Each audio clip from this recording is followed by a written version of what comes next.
Hey everybody, welcome to Short Commute, the podcast for people who don't have much time on their hands. I hope you're having a great day today. We have a great guest. This is very interesting. This is a roaming Goliath.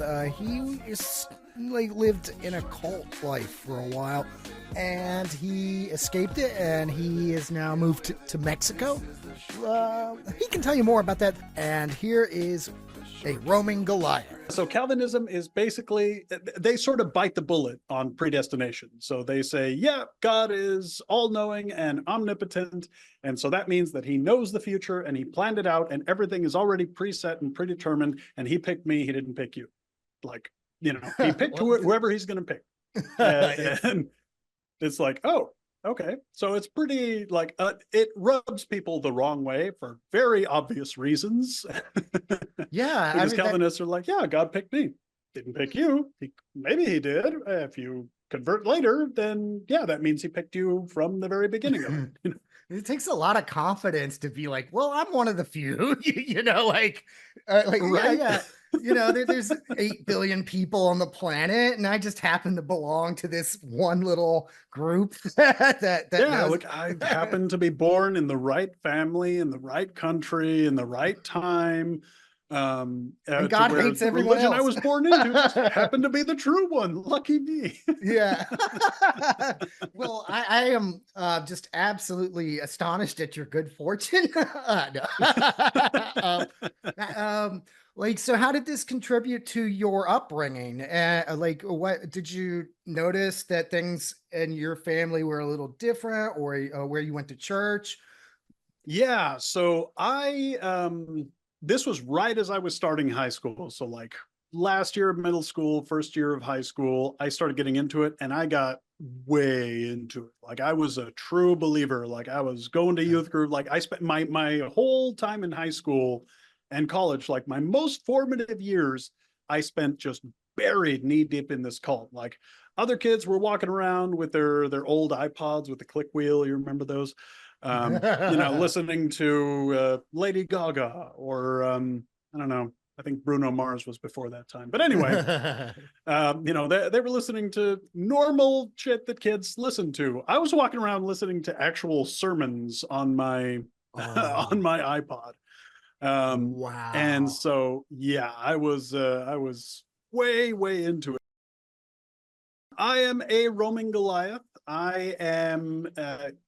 I'm here because I left a religious cult and I also left my home country of the United States. I moved down here to Mexico. I started getting more into leftist politics and more into just critical thinking and analyzing systems. And lo and behold, it wasn't too much until I applied that to my religious worldview and things just sort of came crumbling down.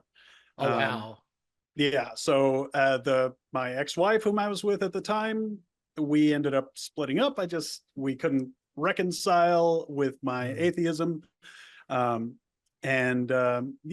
too long after she and I split, I did some traveling as well. I lived a few interesting places. I went to Barcelona, Portugal, Estonia, and I ended up back in the US.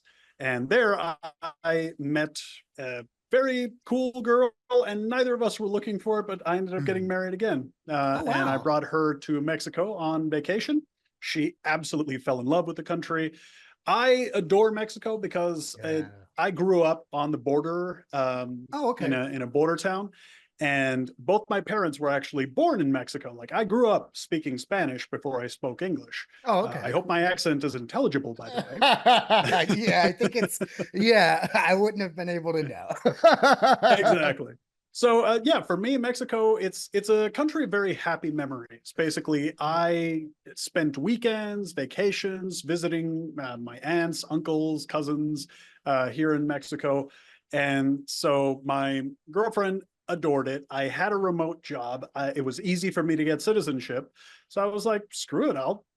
I like the idea of having 2 passports. And right now the US is it's a bit of a thing going right now. So you know what? I think I'm going to take some time, go relax. So we moved here to the Pacific coast of Mexico. And yeah, we're pretty thrilled. But yeah, and sounds it's like been a wild ride. it sounds like we have the happy ending, or we're working on that. What was your relationship to religion before you were in the cult, or were you born into it? I was pretty much born into it. My mother was a Protestant. My father was a Catholic who converted to Protestantism, which was a whole scandal in and of itself on his side of the family.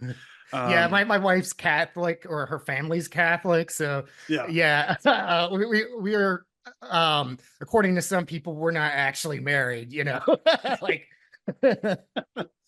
Okay. All right. Sure. All right. uh-huh, uh-huh.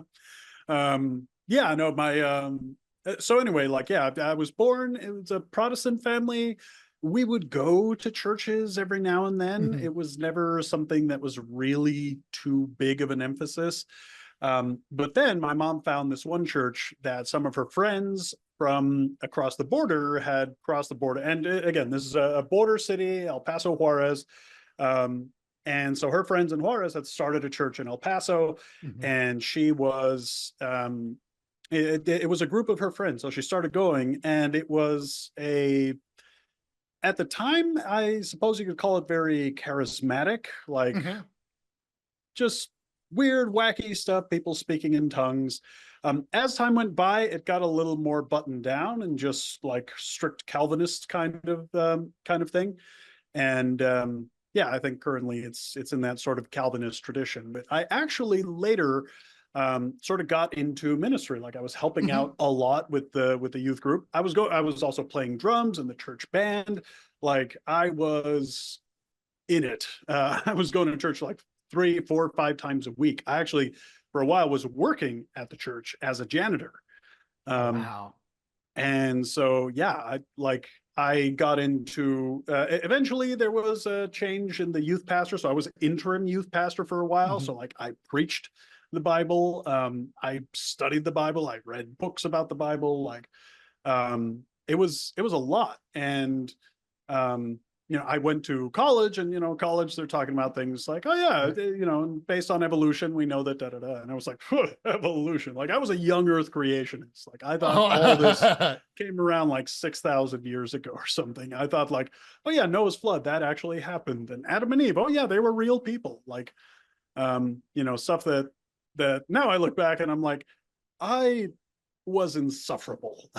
you know, no other way to phrase it. So yeah, I was a weird kid growing up. And yeah, it led me to be a weird adult too, because like there are certain experiences that I should have had that I didn't have, like getting in trouble. I never really got in trouble. Huh. As far as like social stuff, like my high school graduation, I didn't walk and collect my diploma because I had to come back and get it at the school later because I was at a religious conference in Kentucky. Oh my Um, goodness. Yeah, that's yeah, yeah. almost my neck of the woods there. I'm from West Virginia originally. That's it's a ripe ground for growing that sort of an type Oh of yeah. thing. Oh yeah, yeah. Well, it really started with Trump. He comes Uh-huh. on the scene in 2015, and my immediate thought was like, "Oh, this guy! Like Christians won't give him the time of day. Like he's an Yeah, right. obvious racist. Like And I'm all the Mexican, other and he things. comes out. He does a speech that when Mexico sends its people, they're not sending their best. Okay, they're rapists. They're bringing drugs, and some, I assume, are good people. Like he does that whole shtick, and I'm like, oh, like I'm Mexican. That's obvious racism. I don't think the church is going to buy into this. Lo and behold, he gets the evangelical vote by like 80% or something like Oh, that. wow. So It's that's like the first little bit of the wedge there that starts. yeah. At that point, I'm like, wow, this boy, the church really needs work on itself. Like this is not a good look for us. And then the Trump years happen, and I just see Christians, cheering it all along, and I'm Mhm. like, I feel like I'm taking crazy pills. So And like, then are people in this situation like praying and stuff? Like are you having like conversations with God about this election or whatever, or is that something that? Yeah. So like it's in my prayer time, but yeah, like I'll go to like a men's group meeting or a small group meeting or anything, Mhm. and I learned just don't bring up politics at all ever Wow. because I'm in a conservative church. Pretty much everyone here is a Republican. I'm just the odd Democrat. Oh But yeah, with wow. Trump, it was a little more like pointed, some of the stuff that came out, and more things that just kind of made me go, that's racist. Oh, that's Wow. pretty sexist. Like, oh, Yeah. that's not okay, and just kind of like seeing them feel like they had a bit more license to like say Uh-huh. what they actually think, and yeah, there was a guy who we were driving somewhere, and there were some construction workers, and they were on break, they were sitting down, eating their lunch Mhm. and everything, and he's like, oh, these people, they just come into the country and they just do Oh my nothing and sit God. there, and I'm like, Oh. bro, you want to switch places with you want to trade jobs with them? Like, I didn't say that, but I was just like in my head like, huh, okay. Like I was in rooms. I have a very European name, like my real name is Uh-huh. very European. I obviously don't have much of an accent. I have a fairly light complexion, and just physiologically, I look very European. My grandfather was French. The rest of my heritage is pretty much all Mexican. So I got into white spaces and I heard Mhm. white people talk whitely Oh and yeah. openly, and Yeah. talking to me like they're talking to one of their own, and I'm like, huh, interesting. Well, you just showed me who you are. Okay, I'm going to remember that. Like, and just understanding that and going into those spaces. But yeah, 2020 then rolls around, and the election is going on, and then COVID hits. Um, and I was like, surely COVID, this is the church's opportunity to redeem.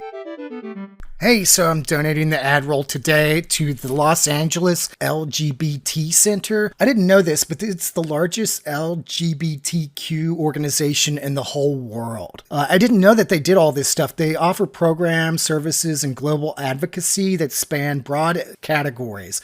It includes health, social services, and housing, culture, education, leadership, and advocacy. My goodness, like over 500,000 people visit these centers a year. They have 800 team members in 10 locations. They focus on a lot of different programs, like they have programs for youth, trans, they have recovery programs, they have a foster program. It's an organization worth checking out. They, on their website, which is the LA lgbtcenter.org. They have all kinds of resources and information. You can stay in touch with them. You can learn some things about how to be an advocate. And also you can check out their event pages. There's always events going on that cater to the LGBTQ community. And yeah, if you have the resources and time, check them out. That's LALGBTcenter.org. Itself, I'm sure we'll be the people organizing like food drives Oh, for the wow. doctors. We'll be helping out with vaccination efforts. We'll be helping care for the sick and the needy and the poor, and looking after the widows and the orphans and all the things it says in our little book. And instead, the Christians are out there. They're the biggest Karens, demand you banging on the doors of Golden Corral. I want someone to wait on me. Just, and I just, the conspiracism that just floods the zone, and just the utter absolute bullshit that they're buying. I was just like, this is next level. And so that kind of put me off. And also like being in lockdown, during Mhm. that time, that was a weird time for everyone. But being in lockdown, like suddenly I wasn't going 2, 3, 4 times a week to the church, to some church function. Oh. I'm in constant pain. This guy, he's like, all right, Mr. Goliath, so I have your chart here. Based on your symptoms, this could be a number of things. So it might be a brain tumor, although at this point it would be very advanced if that's the case. It could be Huntington's, it could be Parkinson's, it could be ALS. And I'm like, none of those sound good to me. Is there anything else on the menu? So like I finally got an appointment with a neurologist at that point. The neurologist figured it out and everything was fine. But there was a good like month and a half, 2 months there where I was basically like, you have something and it's probably gonna kill you. Wow. And so I just like go home and I'm just like waiting for my appointment with the neurologist in blinding pain, just waiting to see her. And the whole time I'm thinking like, this is probably going to kill me. So like staring your own mortality in the face kind of Well, helps you think pretty clearly. The last straw was actually there was this apologist, this guy oh, who an itinerant preacher. Basically, the guy goes around the world preaching sermons, and he's like a special invited speaker. okay. Guy by the name of Ravi Zacharias, and Hmm. he had some allegations had come out against him a few years back, and he had said, "Oh, these are terrible. These are false. I'm countersuing this and that," Of and that course. sort of had been buried and fallen by the wayside. Um, After he died, though, a lot more allegations surfaced along those lines.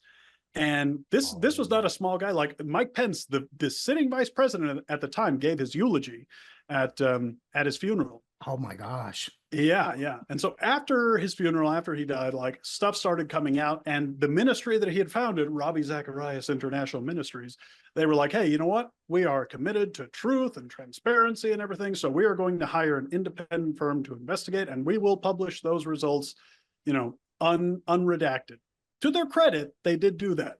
Oh, And the wow. investigators they hired were like, "Oh yeah, this guy was a sex criminal. Like he Oh my apparently God. owned a bunch of massage parlors around the Atlanta area. He would like go in to the massage parlor and like sexually assault his employees. Oh my He had a God. mistress. He paid for her apartment in Bangkok, and he would go to Bangkok and see So his what part of the mistress while Bible he's is that preaching. in? Like, I haven't, Right.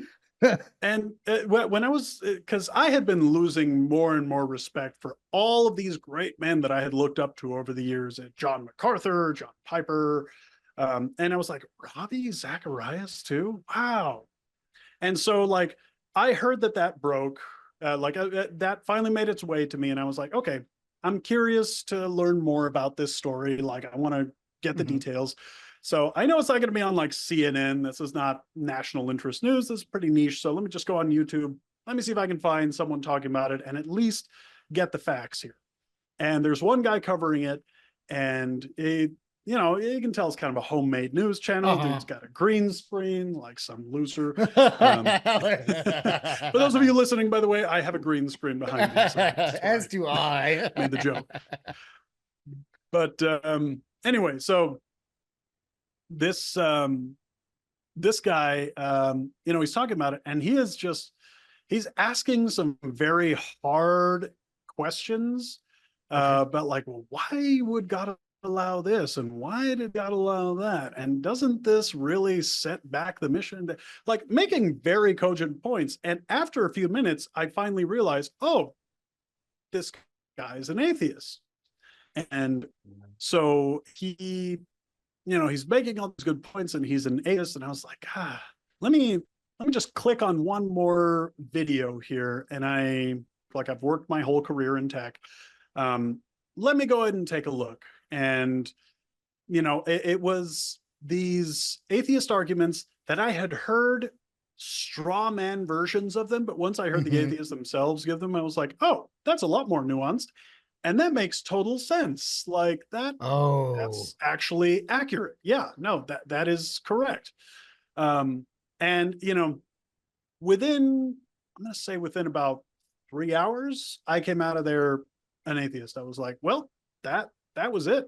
And I was like, yeah, anti-theist. That's Yeah. me. Like I feel the way I've likened it is it's kind of like I had just gotten out of an abusive relationship, but Mhm. once a week, my wife goes to see my extremely abusive ex and then promises not to talk about it with me. It's like I I need that door welded shut. I can't Oh. have a crack in that door because I know the harm that I experienced from it, like the trauma of like purity culture growing up as a kid, a guy. It was worse for the girls, but Oh wow. Yeah. like shit like that just really, once I realized what had happened, I was like, oh, wow, I was like thoroughly mind fucked. Like I have been screwed out of a lot of opportunities. I'm a smart guy. I could have gone to college on a scholarship. I turned it down because I thought that's what God was telling me to do. Oh, And wow. yeah. So like I can see all the harm that this did. All right, that was a Roaming Goliath. Thank you so much. We might have a part 2 of that one. I haven't decided yet. We haven't recorded one yet. But super interesting stuff. Hey, you can find me. I'm at Fake Nick Griff. And that's on all the socials. And make sure you're sharing and liking the podcast. See you next time on A Short Commute. Short Commute with Nick Griffin.